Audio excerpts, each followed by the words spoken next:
મંદિરો નવા જેની મૂર્તિઓ નવી એના પૂજારી નવા નવા હોય દેવ તત્વ જૂના જૂના મંદિરો નવા એની મૂર્તિઓ નવી એના પૂજારી નવા નવા હોય રે દેવ તત્વ જૂના. જો આ મંદિર નિર્માણ પામશે એના ઉપર કળશ ચડશે ધજા ચડશે હજારો પેઢીઓ એ ધજાને નમસ્કાર કરશે.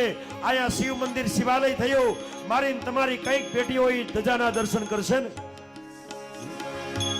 હું તમે જતા રહેશો આપણી પેઢીઓ દર પેઢીઓ આપણા ગામડામાં હજારો વર્ષથી મંદિરો ઉભા છે એટલે આપણા સાહિત્યમાં કહ્યું એ દેવ તત્વ એ નાશ નહીં પામે આપણે જતા રહેશું. મંદિરો નવા જેની મૂર્તિઓ નવી એના પૂજારી નવા નવા હોય દેવ તત્વ જૂના.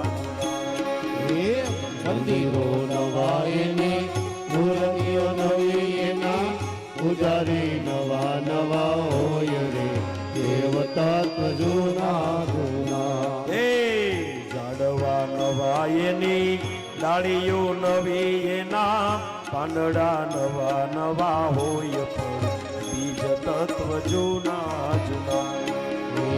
ઝાડવા નવા એની ડાળીઓ નવી એના પાંદડા નવા નવા હોય રે બીજ તત્વ જૂના જૂના રે. આજ ભગવાન નીકળ્યા મારો કહેવાનો હેતુ આ ધજા જે ફરક છે આમાં જે તમારો 1 રૂપિયો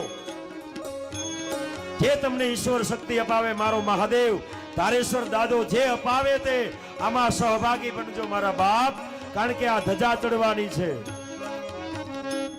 અને ધજા એ ધર્મની ધજા કાયમને માટે ફરકવાની હજારો વર્ષ થશે કાયમને માટે ધજા ફરકતી રહેશે.